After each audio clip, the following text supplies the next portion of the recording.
एक middle class परिवार में गंगाधर उसकी दूसरी पत्नी भाग्या और बेटी सोनिया के साथ रहता था।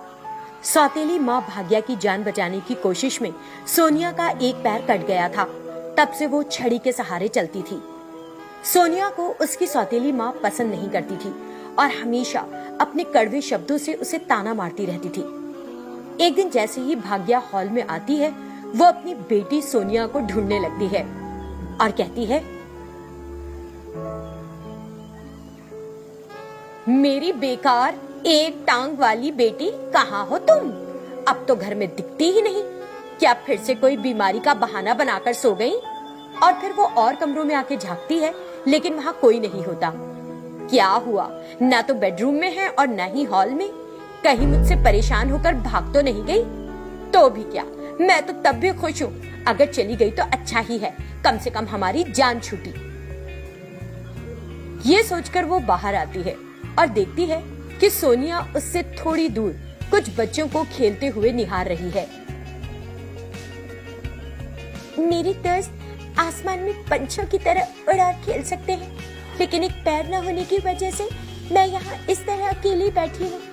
अगर मेरे दोनों पैर होते तो मैं भी उनकी तरह खेलती, लेकिन मैं खुश हूँ क्योंकि मेरी नई माँ की जान बच गई। वो मेरी माँ की जगह पर मेरे साथ रहने आई।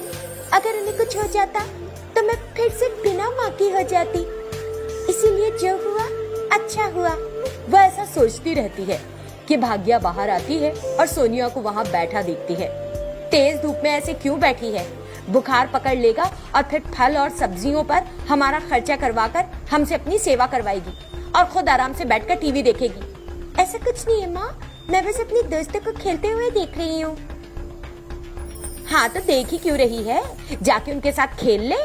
वैसे भी घर के सभी काम वो करने के लिए मैं हूँ ना तेरी नौकरानी। एक पैर के साथ मैं कैसे खेल सकती हूँ माँ? और घर का सारा काम मैंने पहले ही कर लिया, इसीलिए आकर बैठ गई थी।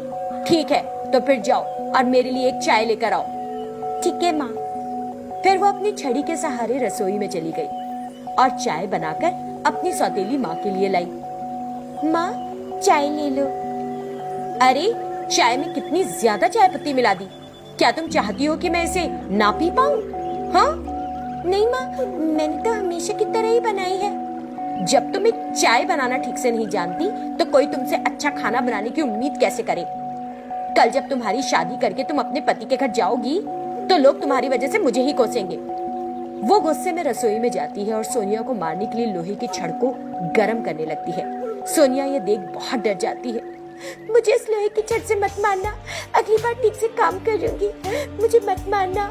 भाग्या को सोनिया की बातों की कोई परवाह नहीं थी और जैसे ही वो उसका हाथ जलाने की कोशिश करती है, उसी समय उसका पति गंगाधर वहां आ पहुंचता है और गुस्से में, भाग्या ये तुम क्या कर रही हो? तुम्हारी जान बचाने की कोशिश में मेरी बेटी ने अपना पैर खो दिया और तुम उसका हाथ जलाने की कोशिश कर रही हो।